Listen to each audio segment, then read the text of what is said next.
Hebreus capítulo 2. Vamos ler a partir do verso de número 5. Todos acharam?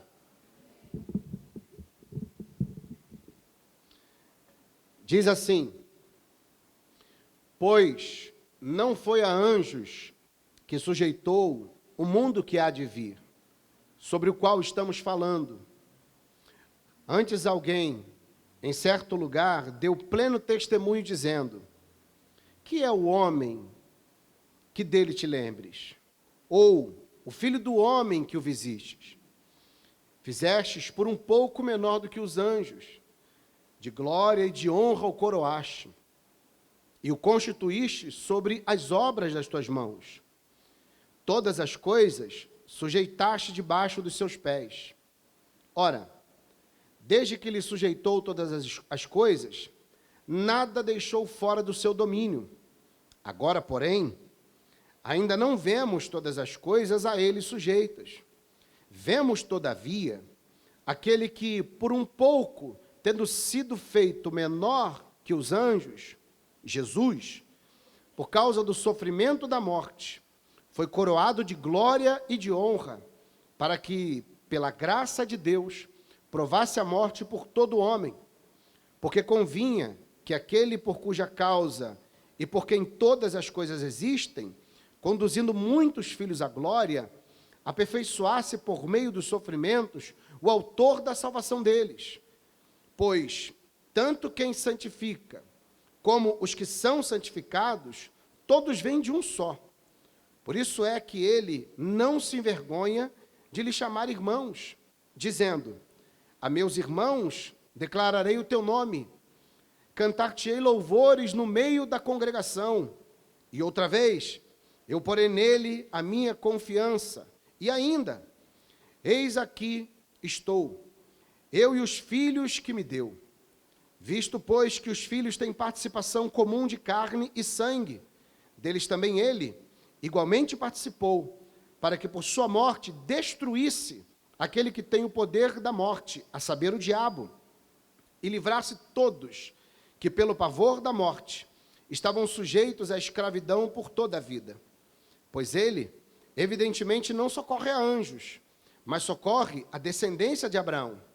Por isso mesmo convinha que em todas as coisas tornasse semelhante aos irmãos, para ser misericordioso e fiel sumo sacerdote nas coisas referentes a Deus, e para fazer propiciação pelos pecados do povo. Pois naquilo que ele mesmo sofreu, tendo sido tentado, é poderoso para socorrer os que são tentados. Amém? Feche os seus olhos e vamos orar. Ó Deus, muito obrigado por esse texto. Muito obrigado pela sua palavra.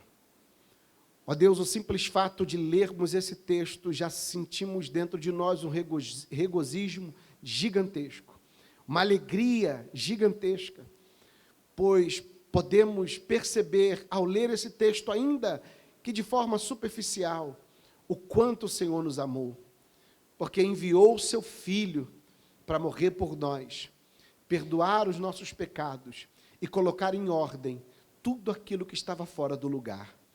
Ó Deus, muito obrigado por ter enviado o seu Filho Jesus. Obrigado por ter entregado o Senhor Jesus na cruz do Calvário para nos resgatar.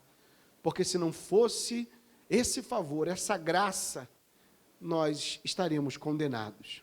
Muito obrigado, Senhor. Louvamos a Ti por essa tão grande salvação. Oramos em nome de Jesus. Amém. E graças a Deus. Amém, meus irmãos. Podem sentar, por favor.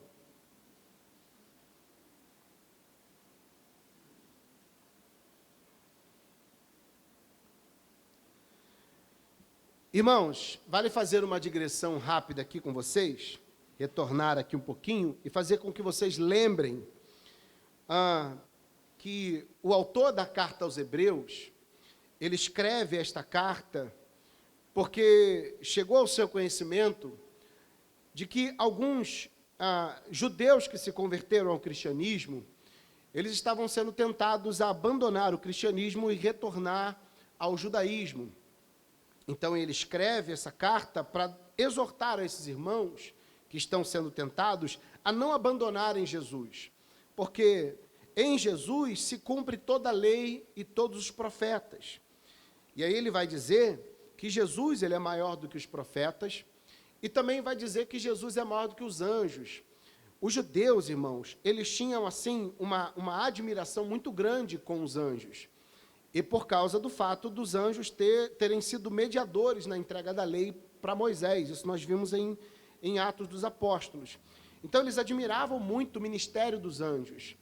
E o autor vai dizer para eles que, além de Jesus ser maior do que os profetas e trazer uma mensagem de muito mais autoridade, Jesus também é maior do que os anjos. Porque Jesus é o rei, Jesus é filho de Deus, é o autor da criação, e os anjos são criaturas. Jesus é o rei do universo, e os anjos são os seus súditos. Jesus é o salvador da igreja, e os anjos eles são os espíritos ministradores que estão aqui em favor da igreja, a serviço da igreja. E depois de ensinar sobre isso, ensinar sobre a superioridade de Cristo, ele dá uma pausa no seu ensino acerca dos anjos e faz uma exortação. Essa exortação foi aquela que nós vimos na semana passada, do versículo 1 ao versículo 4. Ele diz: por essa razão, importa que nos apeguemos com mais firmeza às verdades ouvidas, para que delas jamais nos desviemos. E logo depois dessa exortação, do versículo 4 ao versículo 1, ele vai retornar ao assunto dos anjos e vai ampliar um pouco mais essa superioridade de Cristo.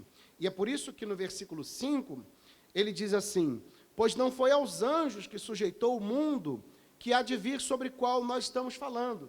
Então ele dá uma pausa, exorta o povo a permanecer na verdade de Cristo, e logo depois retorna para o seu argumento, ainda falando da superioridade do Senhor Jesus em relação aos anjos.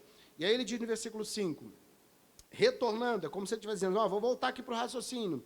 Eu quero deixar claro para vocês que Jesus é maior do que os anjos, porque não foi aos anjos que Deus sujeitou o mundo que há de vir. É claro que esse mundo que há de vir é um mundo futuro, onde tudo estará restaurado, onde todas as coisas que estavam fora do lugar serão colocadas no seu devido lugar. A ideia do autor aqui é deixar claro que Jesus é superior aos anjos, porque nele se encontra toda a autoridade e todo o poder nos céus e na terra, tanto desse mundo que existe, quanto do mundo que há de existir.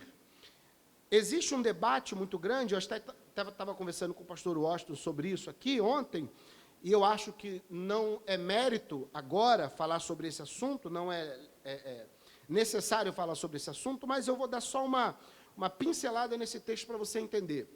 Porque alguns comentaristas, Calvino e por aí vai, eles têm uma visão desse texto aqui, de que mundo é esse que o autor aos Hebreus está falando? Será que é o milênio? Será que é o milênio literal, 1000 anos na Terra? Ou será que é o milênio espiritual?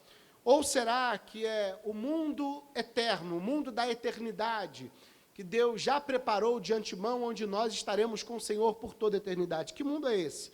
Então, nós não vamos discutir esse assunto, mas é só para você ter ideia disso aqui. E é bom até para você estudar e pesquisar um pouco mais, porque a Bíblia toda ela fala sobre uma Canaã, uma terra prometida, um lugar de habitação para o povo de Deus, o reino de Deus. Onde será esse reino? Quando será esse reino? Em que momento nós iremos receber esse reino? Então, há um debate muito grande em relação a isso. Mas ele está deixando claro aqui que o domínio sobre esse reino, seja lá quando for e onde for, esse domínio, ele não foi entregue aos anjos. Ainda que os anjos tenham um papel muito importante no projeto e no plano de Deus, não foi aos anjos que Deus deu esse domínio. Esse domínio, ele deu ao Senhor Jesus.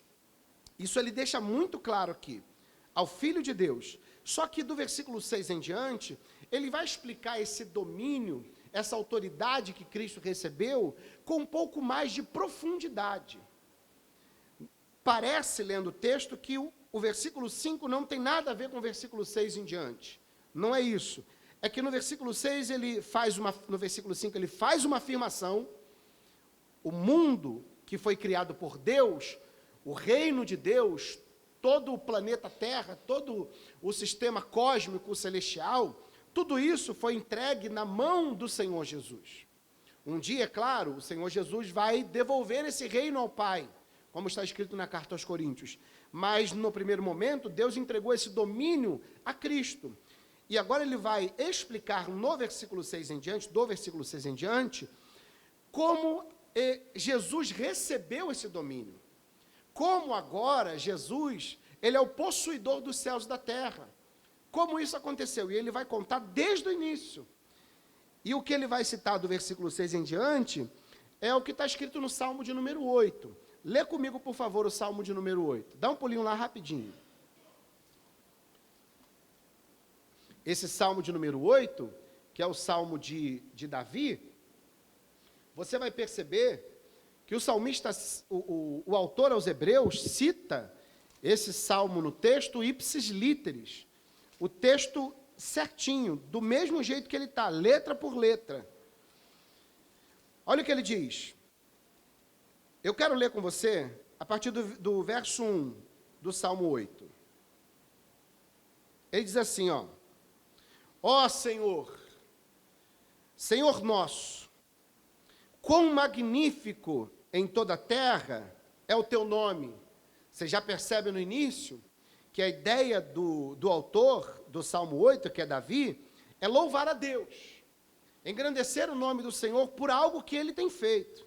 E ele diz, ó Senhor nosso Deus, quão magnífico em toda a terra é o teu nome, pois expusestes nos céus a sua majestade.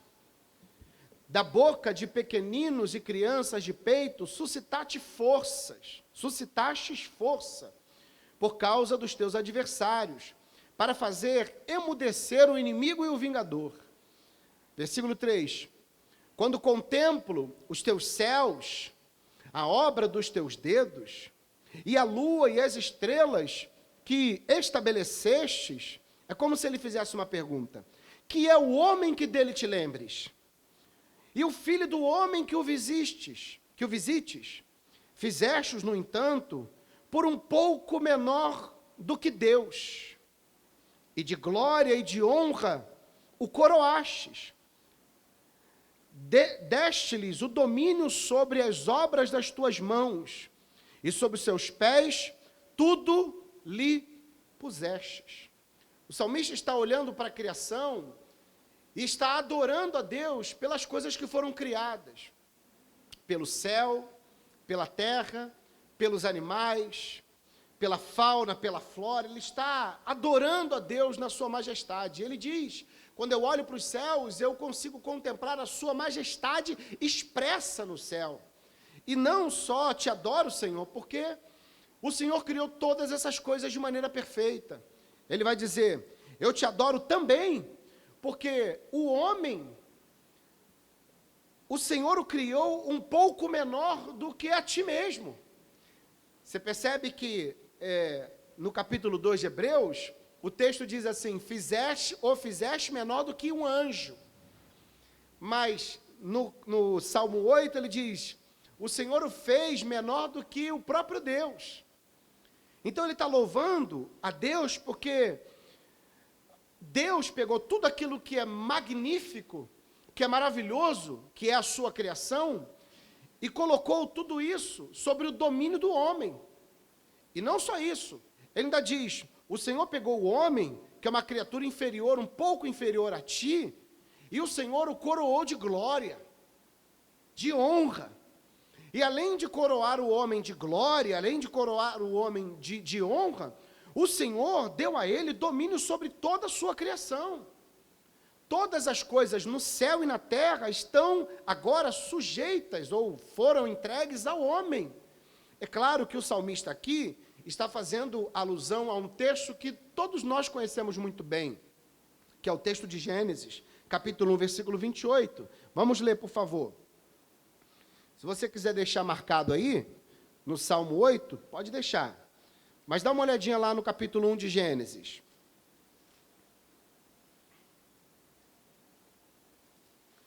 Logo após a criação,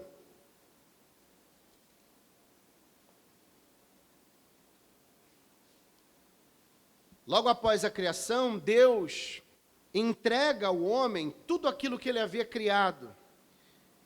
E o versículo 26 diz: também disse Deus: façamos o homem a nossa imagem, conforme a nossa semelhança.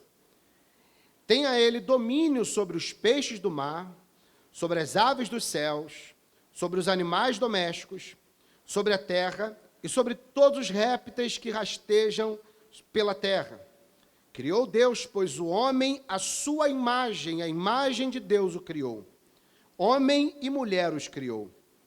Deus os abençoou e disse-lhe: sede fecundos, multiplicai-vos, enchei a terra, sujeitai-a, dominai sobre os peixes do mar, sobre as aves dos céus e sobre todo o animal que rasteja pela terra.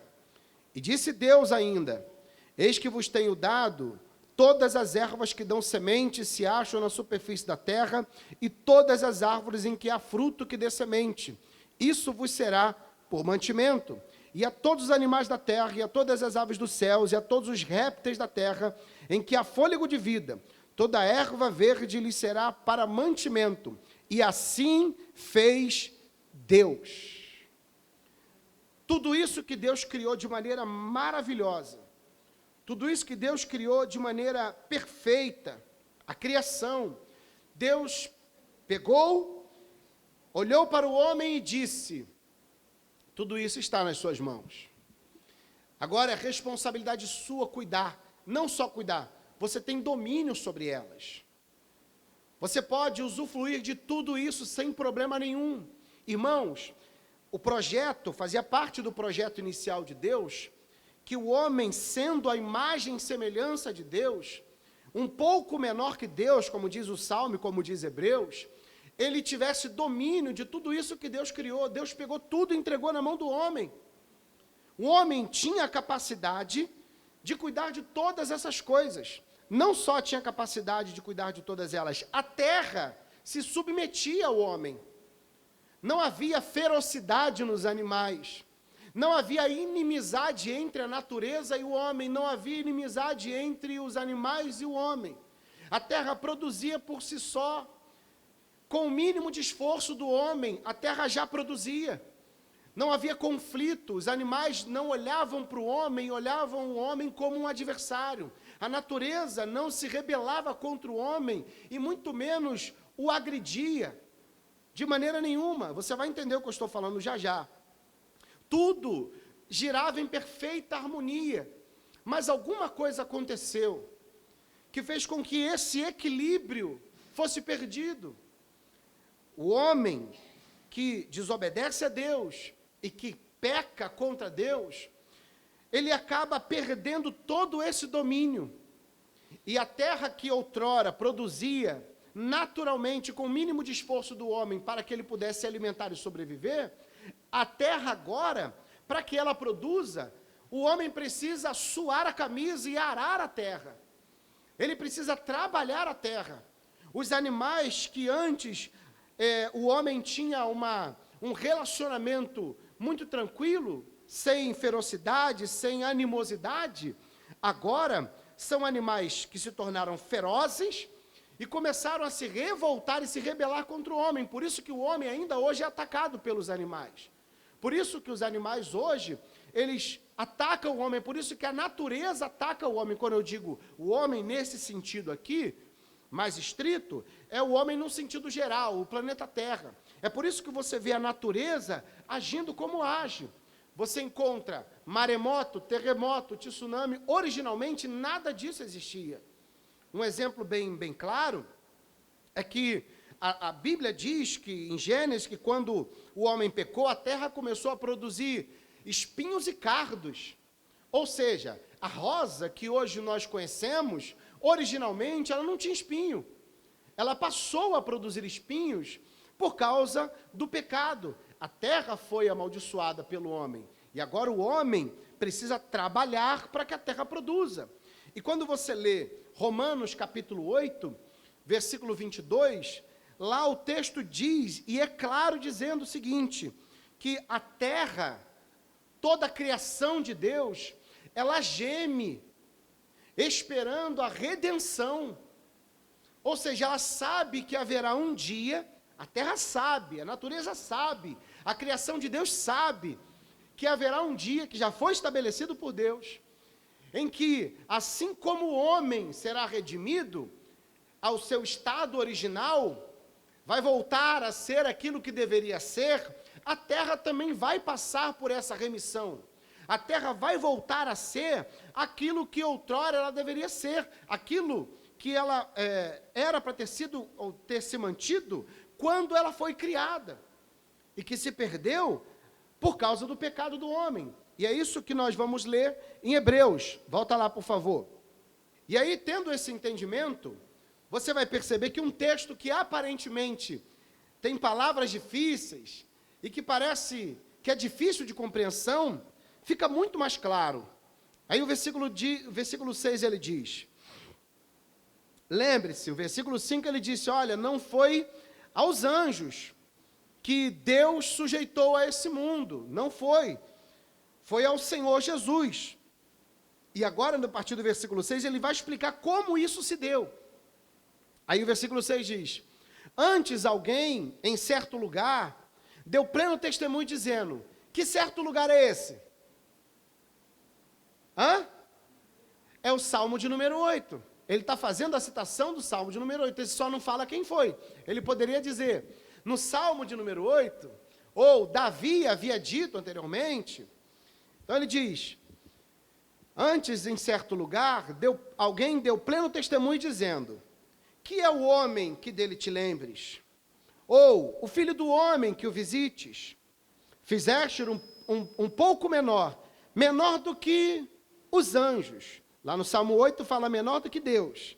Menor do que os anjos ou menor do que Deus. De glória e de honra o coroaste. E o constituíste sobre as obras das tuas mãos. Todas as coisas sujeitaste debaixo dos seus pés. E aí imediatamente você é conduzido a se lembrar do capítulo 1 e o versículo 26 em diante de Gênesis, quando o homem recebe toda a autoridade. Todas as coisas, versículo 8, estão sujeitas debaixo dos seus pés. Ora, desde que ele sujeitou todas as coisas, nada deixou fora do seu domínio, ou seja, Deus entregou tudo. Planta, animais que estão no mar, animais que estão rastejando, os répteis, as aves dos céus, Deus deu pleno poder e domínio ao homem. Mas olha o que ele diz logo após. Agora, porém, ainda não vemos todas as coisas, não vemos que todas as coisas a ele está sujeita. E por que hoje não estão sujeitos mais a nós?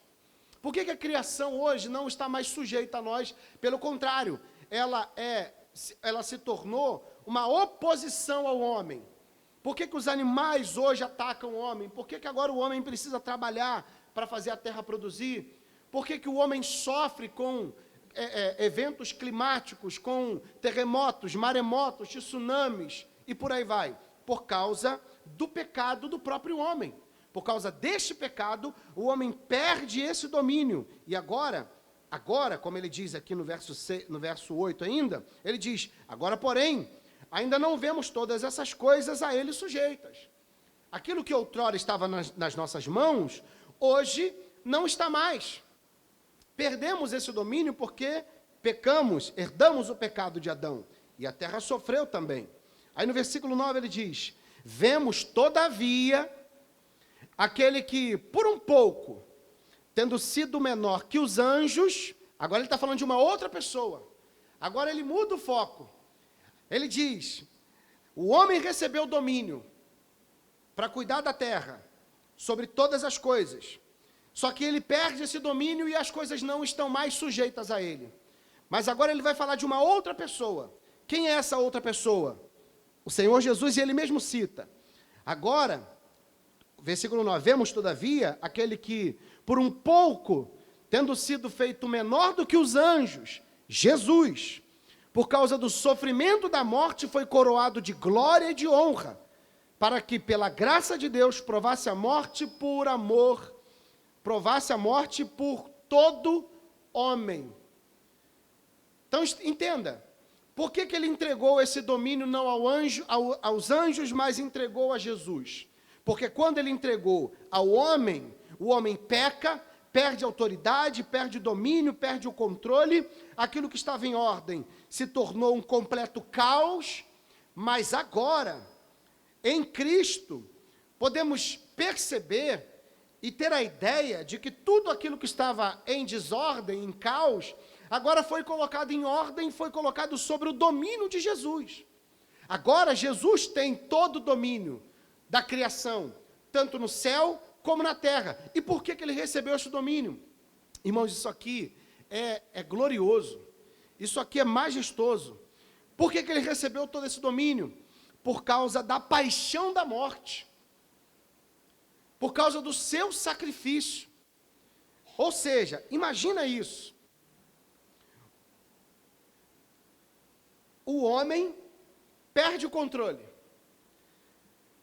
Para que o controle voltasse para o próprio Deus e fosse devolvido também ao homem, um homem precisaria colocar em ordem. Um homem.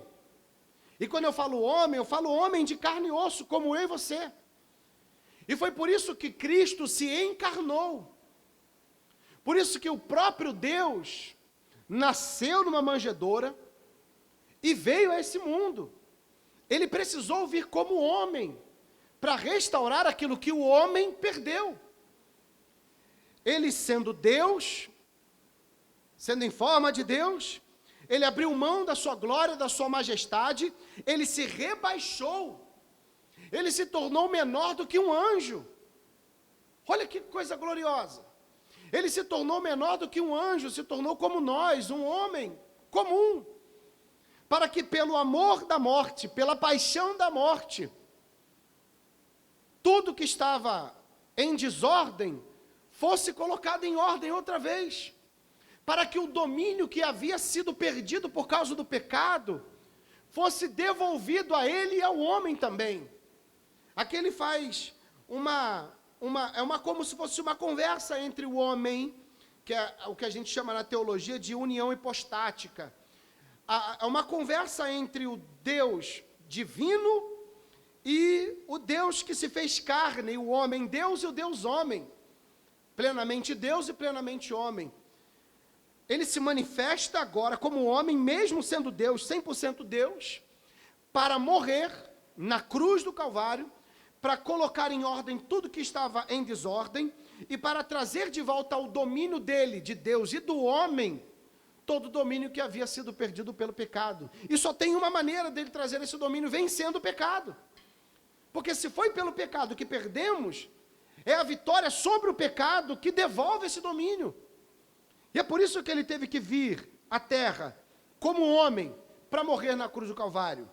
E ele diz aqui, por causa do sofrimento da morte, Jesus foi coroado de glória e de honra. Olha como é legal isso aqui. O homem foi coroado de glória e de honra. Pecou, perdeu a glória, perdeu a honra. É claro que ele não perde totalmente a imagem de Deus, mas essa imagem que antes existia no homem de maneira plena, hoje ela é deturpada. O homem é só uma caricatura daquilo que ele deveria ser. Quem diz isso no comentário é William Barclay. Ele diz que o homem, agora ele é uma vergonha, porque o homem que deveria ser rei, ele agora se tornou escravo. O homem que deveria ser livre, foi criado para ser livre, hoje ele é um prisioneiro. Prisioneiro por causa da desobediência, prisioneiro por causa do pecado. E não havia como o homem, pelos seus meios, se libertar dessa escravidão e se libertar desse domínio que o pecado o colocou. Por isso que Cristo teve que se fazer homem, se rebaixar, se diminuir. Por isso que ele teve que se submeter a esse papel de se igualar a um homem para cumprir esse propósito e restabelecer o domínio da criação do próprio Deus. Porque se ele não faz isso, o homem e a criação de Deus continuariam sendo subjugadas pelo pecado e pela maldição do pecado. Imagina o que seria de nós se Cristo não viesse. E eu sempre digo para algumas pessoas, quando eu estou conversando sobre salvação, sobre o Evangelho, as pessoas dizem assim, eu sou uma pessoa boa, eu nunca matei, eu nunca roubei, nunca enganei ninguém, eu acho que se eu for uma pessoa honesta, uma pessoa boa durante a minha vida, aplicando ou colocando a sua salvação na sua moralidade, no fato dela ser uma pessoa boa. E a pergunta que eu sempre faço é a seguinte, se é somente para ser salvo, fazer boas obras, ser uma pessoa decente, pagar as contas em dia, não dever nada para ninguém, não roubar nada de ninguém, não mentir, se fosse só isso, não precisava Jesus ter vindo. Não precisava ele ter sofrido tudo o que sofreu. Era ele permanecer lá e Deus mandar a lei e falar assim, cumpram a lei e vocês serão salvos. Era simples. Mas não é assim que funciona. Porque se o homem for tentar cumprir a lei, ao invés de se salvar, ele vai se condenar mais ainda. Porque ele não consegue cumprir a lei. Ele não consegue fazer aquilo que é bom, porque a sua natureza o impulsiona a fazer aquilo que é mal. O homem é propício a isso. Ele tem a tendência de praticar o mal. Ele tem a tendência, por natureza, de rejeitar a Deus. Ele tem a tendência, naturalmente, de não querer Deus. E de fazer unicamente e exclusivamente aquilo que os seus desejos e as suas vontades mandam ele fazer. Esses dias eu ouvi um filósofo interessante, muito inteligente, citando uma frase de Kant uma vez. E ele disse que Kant disse assim, você só é livre quando você faz aquilo que você não quer. Porque se você só faz aquilo que você quer, você é escravo da sua vontade e dos seus desejos. É exatamente essa a condição do homem.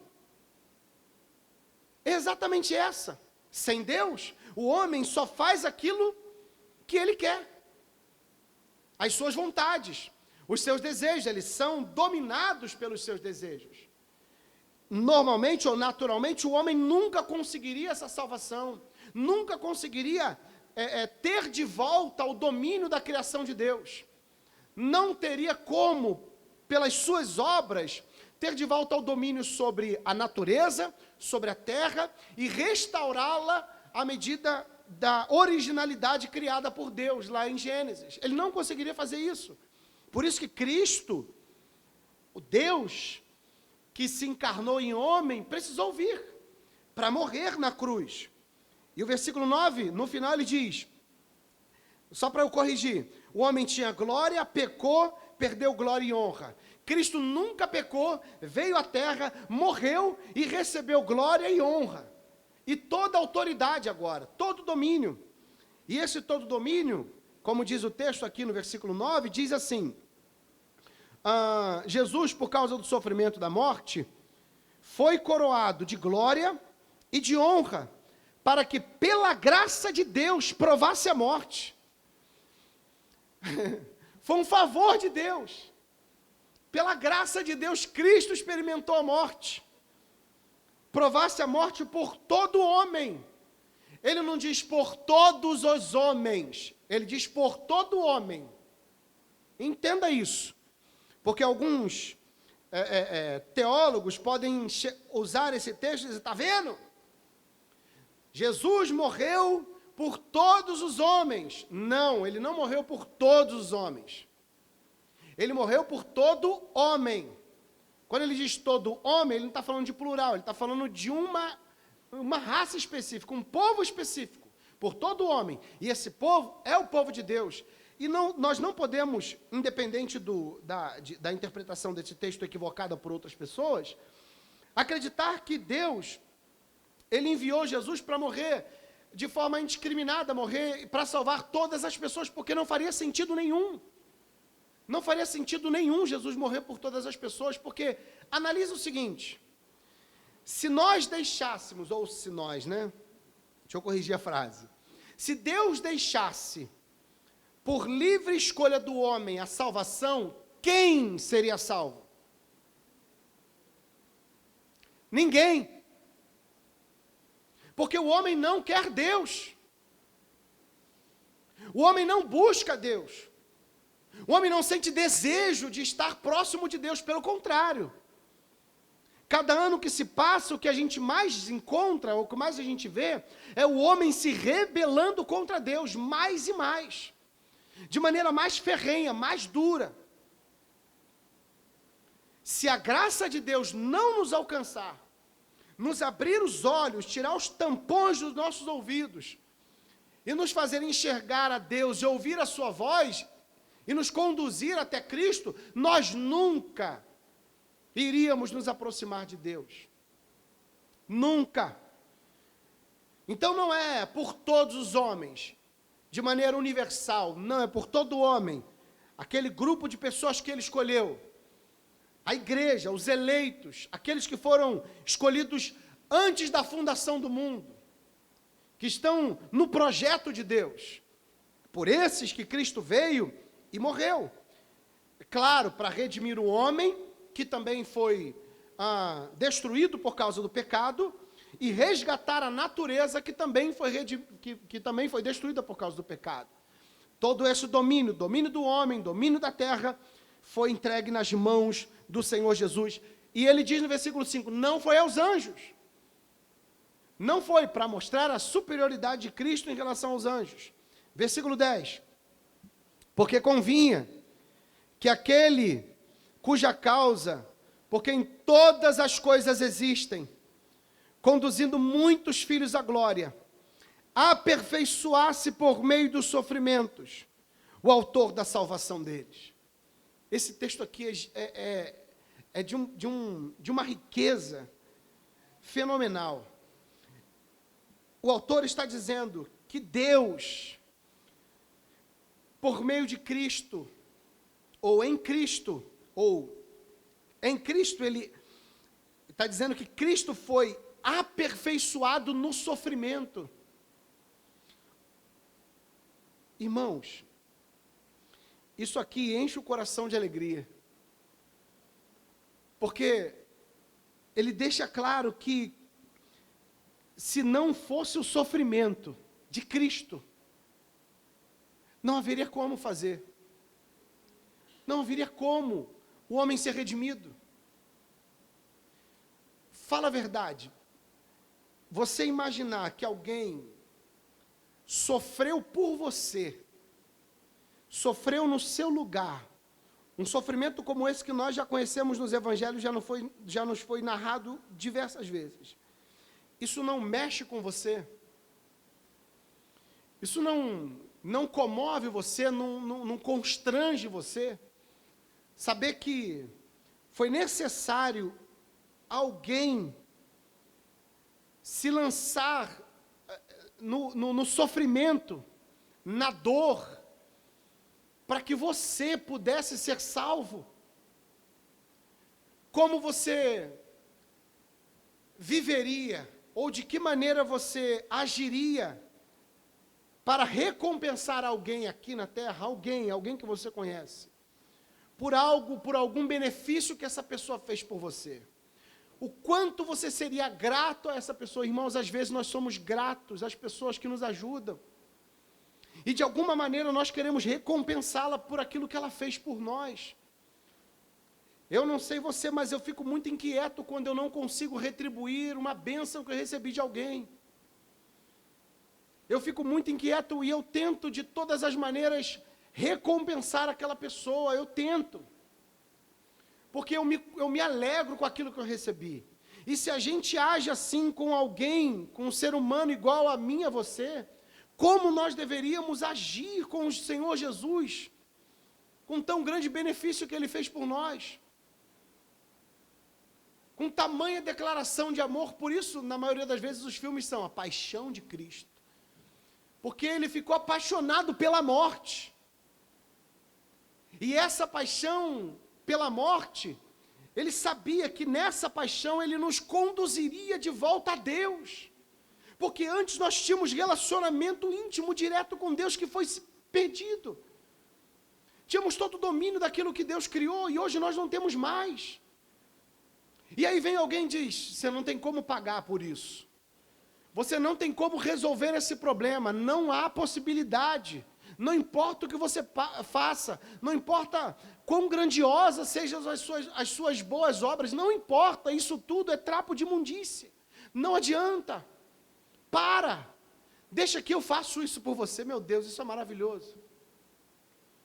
Deixa que eu pago o preço. Esses dias eu assisti um vídeo muito engraçado. 2 meninas estavam no supermercado, uma pegou a mão da outra, sabe aquelas maquininhas que você encosta? As 2 meninas no mercado, elas se aproximaram dessa maquininha, que você coloca o código de barra para ver o valor do produto, né? Aí uma pegou o braço da outra, encostou assim, e falou assim, não tem valor. Sabe por que não tem valor? Porque o valor já foi pago. O preço já foi pago na cruz do Calvário. Eu falei, engraçado, legal, interessante. É uma verdade que muitas pessoas não fazem noção da grandeza. Não fazem noção do que receberam, não têm noção do que receberam. Porque é isso que ele está dizendo aqui. A sua morte, o seu sofrimento, Deus o aperfeiçoou no sofrimento, para que através desse sofrimento, nós também fôssemos aperfeiçoados. É por isso que Paulo diz que nós já desfrutamos das bênçãos nas regiões celestiais em Cristo. É por isso que Paulo diz que nós já estamos desfrutando do reino de Deus em Cristo. Por isso que Paulo diz que nós já estamos em Deus por causa de Cristo. Por isso que Paulo diz que não há nenhuma condenação para aqueles que estão em Cristo Jesus, por causa do sofrimento de Cristo, por causa do seu sacrifício. Versículo 10. Porque convinha que aquele por cuja causa e por quem todas as coisas existem, Jesus, conduzisse muitos filhos à glória. Ele disse todos, ou ele disse muitos? Muitos. Ele não disse todos. Significa que não são todas as pessoas que serão conduzidas à glória. E aperfeiçoar-se por meio do sofrimento. O autor da salvação deles. Quem é o autor? O consumador da nossa fé. Quem é o autor da nossa salvação? É Cristo. Deus o aperfeiçoou. Ele é o autor. É o cabeça, é o chefe, é o líder. É aquele que nos conduziu à salvação. Versículo 11. Pois, tanto o que santifica, como os que são santificados, todos, vêm de quem? Vêm de um só. Por isso é que ele não se envergonha de lhe chamar de quê? De irmãos. A Bíblia nos chama de servos de Deus. A Bíblia nos chama de amigo de Deus. Mas também a Bíblia nos chama de irmãos de Jesus. É como se Jesus fosse o nosso irmão mais velho. Ele, sendo homem, é o nosso irmão mais velho. Ele, sendo Deus, é o nosso Senhor, porque Ele é homem e Ele também é Deus. Então, Ele sendo homem, é o nosso irmão mais velho. Ele, sendo Deus, é o nosso Senhor e nós temos que tratá-lo como tal. E temos que olhar para Ele como tal. Irmãos, preste atenção. A Bíblia, por alguns momentos, chama Jesus de unigênito. João 3,16, porque Deus amou o mundo de tal maneira que entregou o seu único filho, ou o unigênito, o único filho, para que todo aquele que nele crê não pereça, mas tenha a vida eterna. Jesus era unigênito quando ele ainda estava no seio do Pai. Mas depois que ele vem a esse mundo, em carne e osso, em forma de homem, menor do que os anjos, para retomar o domínio da criação, tanto do céu e da terra quanto do homem, ele deixou de ser, na sua morte, o unigênito, e agora se tornou o primogênito. A diferença, unigênito, ele era um único filho, mas primogênito não. Primogênito diz que ele é o primeiro de muitos. Então, na morte de Cristo, na sua ressurreição, na sua glorificação, agora ele é o primogênito, ou seja, o primeiro de muitos que ainda entrarão no reino dos céus. E é isso que o texto está dizendo. Versículo 11, pois tanto que santifica como os que são santificados, todos vêm de um só. Por isso é que ele não se envergonha de lhe chamar irmãos, porque ele é o primogênito, porque agora ele tem irmãos. E quem são os irmãos de Jesus? Somos nós. Fazemos parte dessa grande família de Deus. E a minha oração é sempre essa: meu Deus, que os meus irmãos sanguíneos se tornem também os meus irmãos espirituais. Que eles também sejam irmãos em Cristo. Essa é a minha oração pelos meus amigos, pelos meus colegas de trabalho, por aqueles que estão ao meu redor, e eu clamo a Deus pela vida deles, para que eles sejam introduzidos a essa família, para que eles desfrutem daquilo que hoje nós desfrutamos, para que eles entendam a alegria que nós recebemos. Esses dias eu postei um vídeo no meu WhatsApp, no status do meu WhatsApp, de um homem que estava trabalhando, não sei bem se ele era catador lá nos Estados Unidos, um americano, e um homem se aproxima dele e fala para ele assim, deixa eu me lembrar a pergunta que ele fez. Ele perguntou assim: quando você chegar lá no céu, qual vai ser a primeira pergunta que você vai fazer para Deus? Aí ele abriu um sorriso e começou a gargalhar, dizendo: eu vou perguntar para ele, por que eu? Por que ele me escolheu? Por que eu fui escolhido por ele? Você tem lugar para eu morar aí? Posso andar aí nas ruas de ouro e de cristal? Olha aí, tem rios e tem lagos para você se divertir, para você viver bem. Por que o Senhor me escolheu? Que alegria! A alegria da salvação. Isso é a alegria da salvação. E ele perguntou assim para esse rapaz: o que você diria para alguém hoje? Eu diria o que um jovem de 15 anos uma vez disse para mim. Eu diria para você chegar na sua casa, dobrar o seu joelho no quarto e dizer assim: Deus, se o Senhor é real, se manifeste para mim de forma real, apareça para mim de forma real, porque eu quero te conhecer. E ele sorria, ele dizia: se aqui embaixo eu não consigo parar de sorrir por essa tão grande salvação que eu recebi, imagina quando eu chegar lá. Nós já desfrutamos dessa alegria, irmãos. A alegria que o homem procura. A alegria que o homem não tem dentro de si. Ele precisa da bebida alcoólica, ele precisa das drogas, ele precisa da prostituição, ele precisa ficar madrugadas, acordado, enchendo o seu coração e a sua mente de entretenimento, porque a verdadeira alegria não está nessas coisas.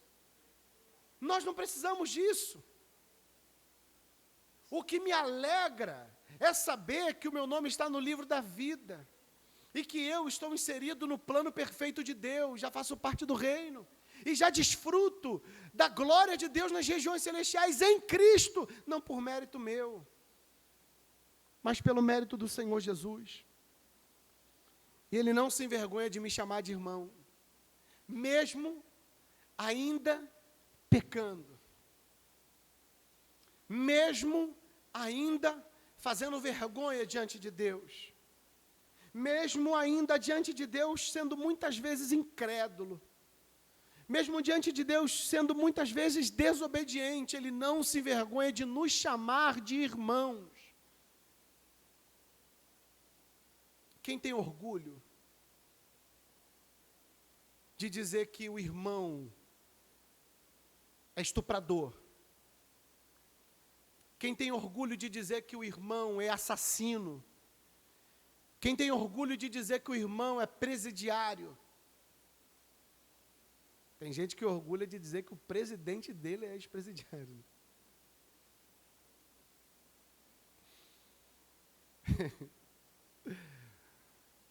Brincadeira, só que não. Quem tem orgulho de dizer que o irmão é dono do tráfico de drogas, da favela? Ninguém tem orgulho de ter um irmão criminoso, mentiroso, enganador, ninguém tem. Como pode isso?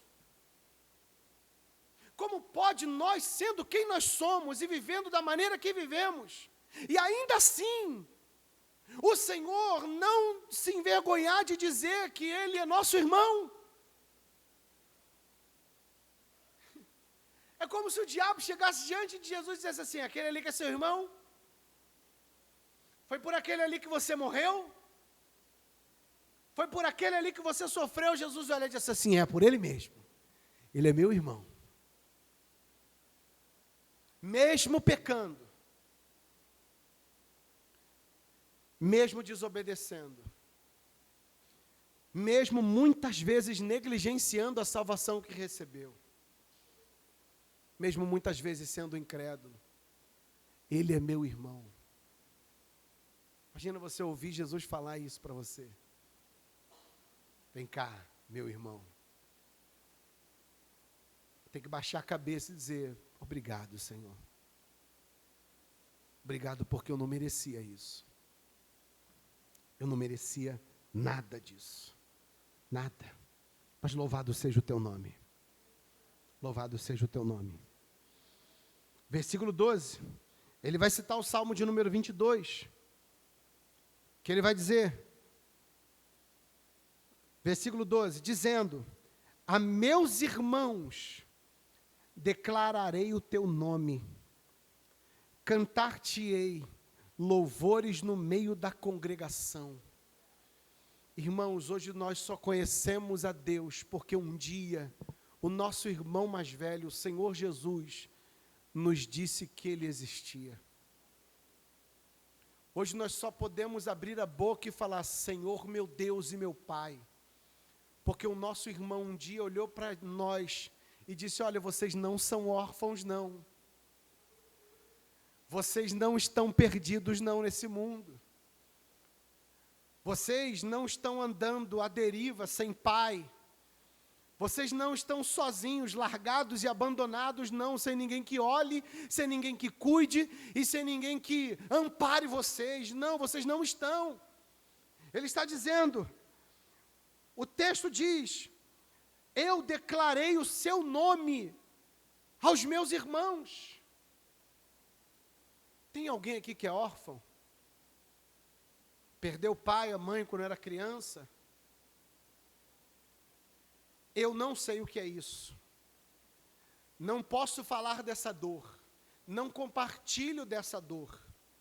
Mas eu acredito que deve ser algo muito doloroso.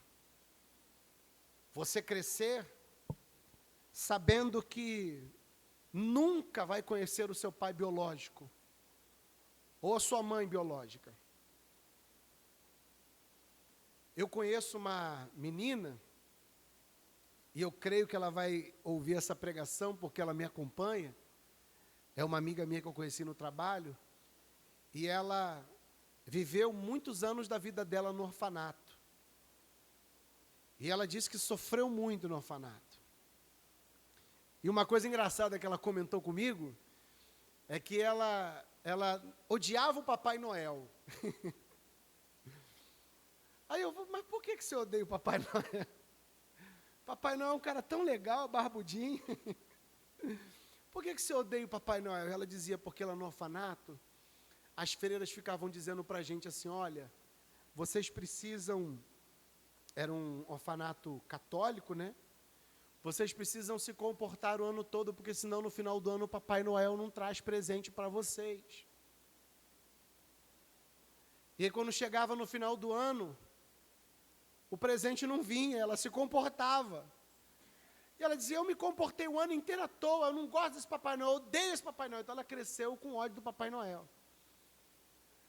E assim como ela cresce com ódio do Papai Noel, tem muitas crianças no orfanato que crescem assim, carentes de pai e mãe, chegam algumas a odiarem os pais, quando se um dia de repente conhecerem, porque tem filhos que são jogados no orfanato porque os pais morreram, e tem filhos que são colocados no orfanato porque os pais não querem cuidar e não têm condições nenhuma de cuidar e desaparecem. Alguns, de repente, num certo ponto da vida, aparecem e se encontram. E quando se encontram, qual é o sentimento que essa pessoa tem dos pais? De raiva, de rancor? Por que você me abandonou? Só que Cristo está dizendo assim, olha, eu vim aqui para anunciar para vocês que vocês têm um pai, que vocês não são órfãos, que vocês não estão andando à deriva no mundo. Não, vocês têm alguém que sempre olhou por vocês. Tem alguém que sempre se preocupou com vocês, por isso me enviou. Por isso que a mensagem dele é superior à mensagem dos anjos, porque ele veio falar do Pai como ele sendo o próprio Pai. Ele é Deus, ele é Senhor, ele é irmão, ele é tudo isso.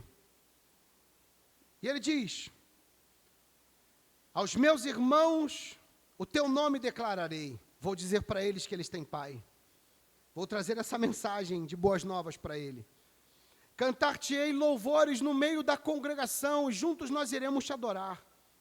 E outra vez, eu porei nele a minha confiança, e ainda, eis aqui estou eu e os filhos que Deus me deu.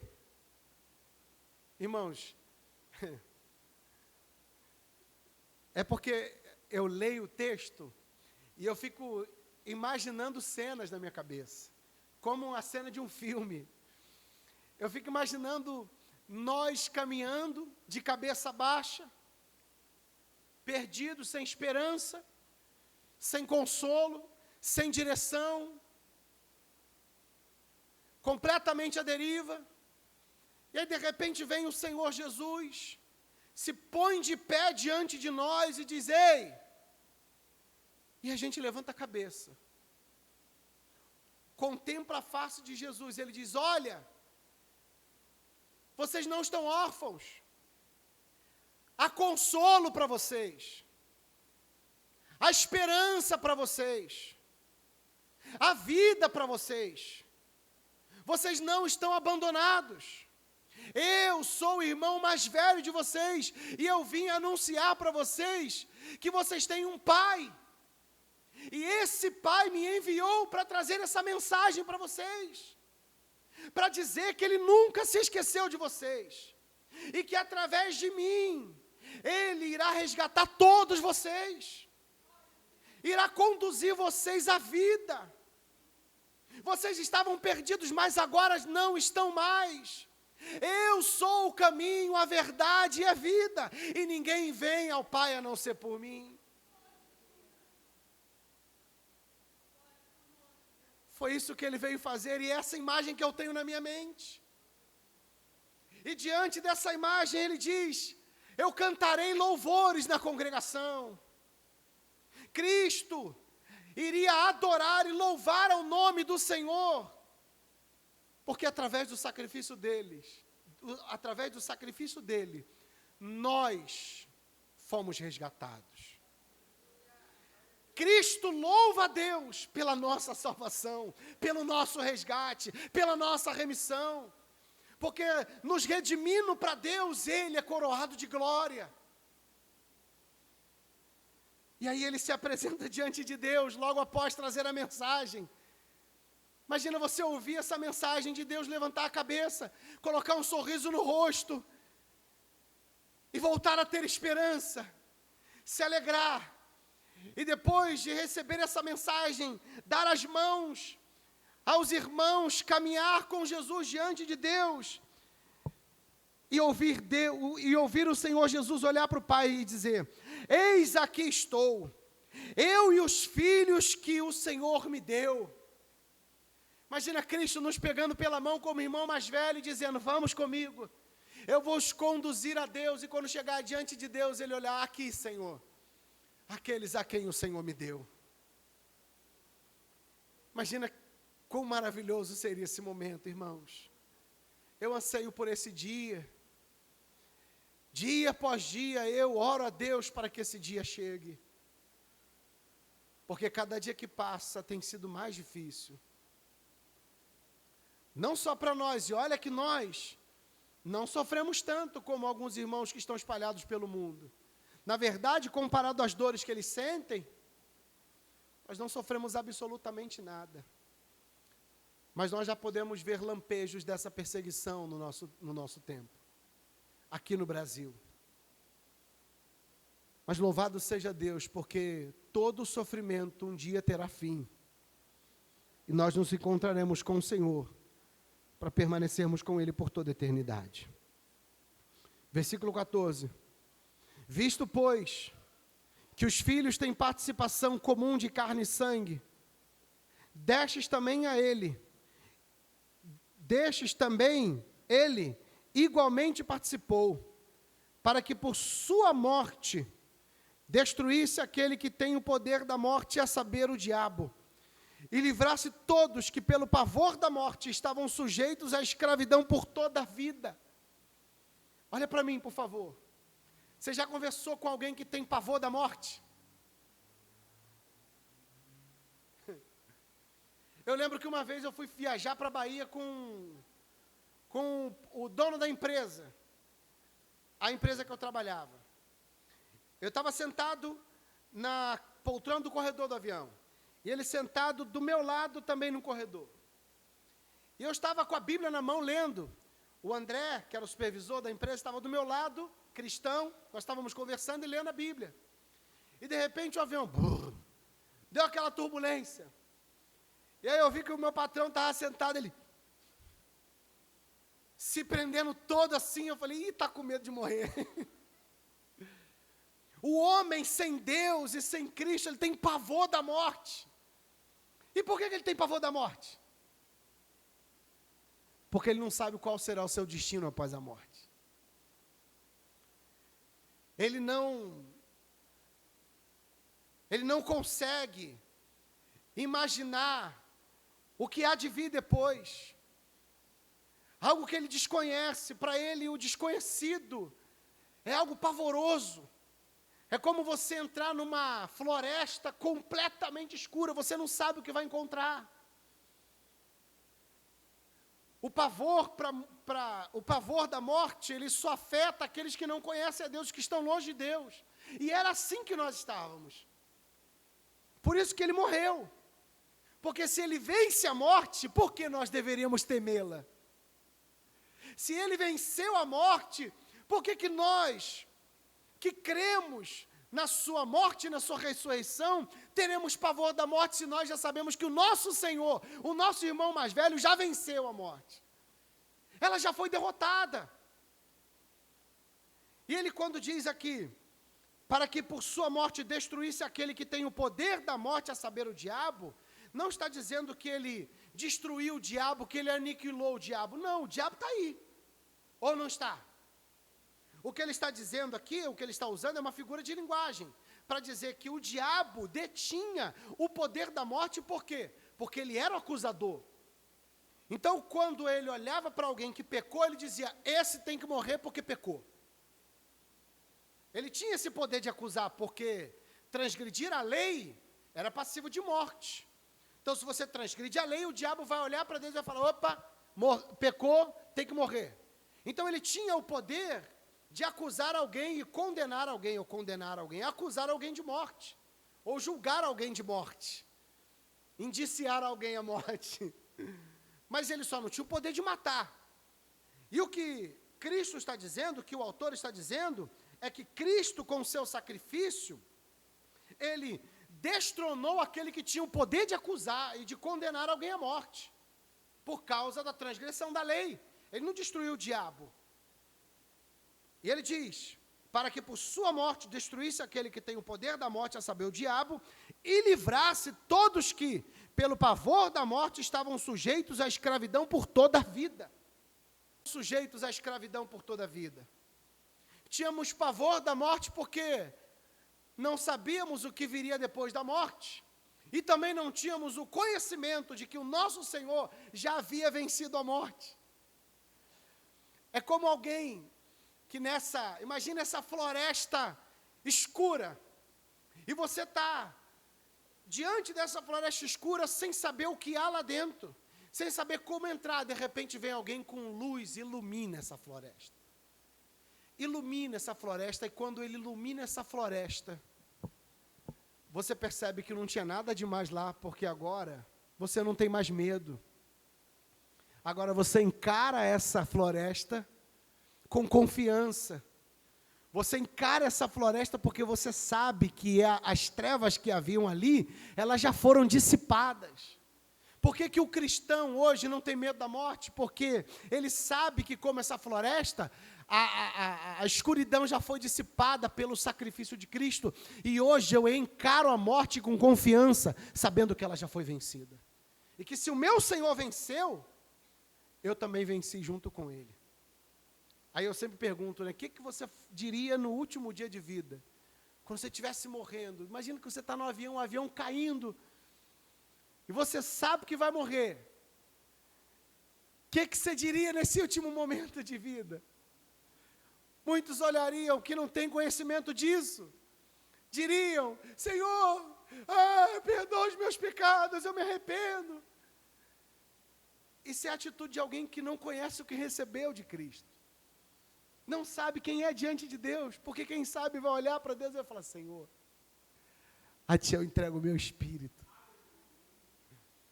Porque sabe que vai fechar os olhos na morte, mas vai entrar nessa floresta que outrora era escura e insondável, agora ela foi completamente clareada e tudo está mais claro para você, você consegue entrar nela com confiança, sabendo que ela já foi vencida.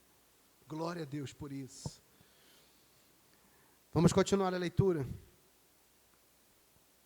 Versículo 16. Pois ele, evidentemente, não socorre a anjos. Aí ele retorna um pouquinho àquele argumento dos anjos. Por quem Jesus morreu? Foi por anjos ou foi por homens?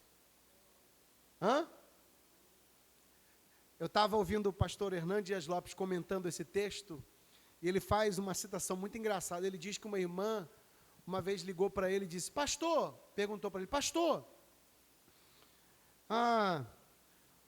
para onde vão os animais? O cachorro quando morre, vai para onde? Aí ele, irmã, que pergunta estranha. Ela, porque se o meu cachorro que morreu não vou para o céu, eu também não quero ir. Olha a consciência dessas pessoas. Aí o autor está dizendo para esse povo assim, olha, Jesus não veio para salvar anjo, não. Jesus não veio para isso. Jesus veio para salvar o homem. Jesus veio para ter de volta o domínio, que o homem perdeu, por isso se fez homem, na criação. Ele veio para retomar o domínio, pois ele, evidentemente, não socorre a anjos, mas socorre a descendência de Abraão. Aqueles que são descendentes de Abraão. Versículo 17, já estou terminando. Por isso mesmo, convinha que em todas as coisas se tornasse semelhante aos irmãos, para ser misericordioso e fiel sumo sacerdote nas coisas referentes a Deus, e para fazer propiciação pelos pecados, pois naquilo que ele mesmo sofreu, tendo sido tentado e poderoso para socorrer os que são tentados. Irmãos, olha isso aqui. Eu já conheci muitas mulheres, e alguns homens também, que sofreram de câncer. Alguns não resistiram e se foram, outros lutaram e venceram o câncer. Fizeram tratamento, buscaram a Deus e venceram o câncer. Eu nunca tive câncer. Eu não posso falar o que é ter. Não faço a mínima ideia do que é ter câncer. O pastor Washington sofreu uma perda gigantesca, o pai. Eu não posso falar que eu sei o que ele sentiu, porque eu ainda tenho os meus pais. Graças a Deus ainda. Eu não posso falar com o irmão Emerson, por exemplo, sobre a dor de perder um filho, porque eu nunca perdi um filho. Então eu não posso falar de algo que eu nunca vivi. Eu não posso aconselhar alguém ou consolar alguém em uma situação que eu nunca vivenciei, porque eu não sei o que dizer. Eu não passei por aquilo. Eu não sou experimentado naquilo. Então, para eu aconselhar alguém sobre algo, eu preciso ser experimentado naquilo. Senão eu não sou apto a falar sobre. Mas em Cristo é diferente. O autor está dizendo que em tudo ele foi provado. Tudo que nós sentimos, ele já sentiu. Porque se alguém venceu o câncer e eu já tive câncer, eu posso olhar para essa pessoa e falar assim, eu sei o que você sentiu. Eu sei o que você passou nos tratamentos de hemodiálise, de radioterapia, de quimioterapia. Eu sei o que você passou porque eu também passei. Eu sei a dor que é e eu compreendo a sua dor. Eu compartilho dessa dor porque eu sei o que é. E Jesus pode olhar para mim, para você e falar, eu sei o que você sente. Eu sei exatamente o que você está passando. Nada do que nós sofremos hoje, nada está à parte de Jesus. Está fora de Jesus. Tudo que a gente sofre, Ele sabe. Porque Ele sentiu na pele. Ele tem experiência própria. Ele pode falar por experiência própria. Então, quando a gente sofre, quando a gente se machuca, quando a gente sente dores, Cristo sabe exatamente o que nós estamos sentindo, porque Ele sentiu. Porque Ele só poderia ser o nosso Salvador se Ele tivesse como sentir aquilo que nós sentimos. Para Ele falar daquilo que Ele conhece. Ele não pode falar daquilo que Ele não conhece. Uma vez, uma história interessante para ilustrar isso, para eu terminar. É um filho que olhou para o pai e disse, pai, diante de um aquário. Aí disse assim, pai, por que toda hora que a gente encosta aqui no vidro do aquário, o peixinho que está aqui dentro, ele se afasta e vai embora? Aí o pai explicou para ele, é porque ele não entende quem você é. Ele está em um outro ambiente. Só tem uma maneira de você entender o porquê que ele se afasta. Só tem uma maneira de você entender porquê que ele se assusta, porquê que ele sente medo. Quando você encosta, é algo que é desconhecido para ele. Ele não tem hábito de se relacionar com o ser humano, não tem como. Então, quando você se aproxima imediatamente, ele se afasta, mas tem uma maneira de você entender o que ele está sentindo, o medo que ele sente. É se você se tornar um peixe e entrar no aquário. Vivendo o que ele está vivendo, nas condições que ele está vivendo, no habitat que ele habita. Estando ali, você vai entender exatamente o que ele sente. E aí, quando você estiver do lado de fora, você vai ter como compreender com clareza. Foi exatamente o que Cristo fez. Ele, sendo Deus, veio à terra, se tornou como eu e você, com as mesmas fraquezas. É claro, fraquezas físicas. Ele sentiu fome, ele sabe o que é sentir fome. Ele sentiu sede, ele sabe o que é sentir sede. Ele sentiu dor, ele sabe o que é sentir dor. Ele foi desprezado, ele sabe o que é ser desprezado. Ele foi rejeitado, ele sabe o que é ser desprezado. Ele sabe tudo isso. Foi escarnecido, ele sabe o que é escarnecido. Foi cuspido, apedrejado, condenado injustamente, ele sabe o que é isso. Foi pregado numa cruz, morreu, ele sabe o que é isso. É por isso que agora, diante de Deus, ele é um sumo sacerdote, ou seja, aquele que intercede diante de Deus. Ele intercede diante de Deus por mim e por você. Como se ele olhasse para Deus e falasse, olha lá, Deus olhasse e falasse, já pecou de novo. Só uma ilustração, tá, gente? Pecou de novo. Aí Cristo olhasse e falou, calma, pai. Eu sei o que ele está passando, eu já passei por isso. Eu entendo a fraqueza dele. Aí o pai disse, então tá bom. Eu só estou ilustrando para você entender. Ele é aquele que intercede por nós. Se ele não tivesse vindo como homem, ele não poderia interceder por mim e por você. Porque como um Deus que não sabe das nossas dificuldades, não sente o que nós sentimos, como é que ele vai se compadecer da gente? Por favor, se coloca de pé.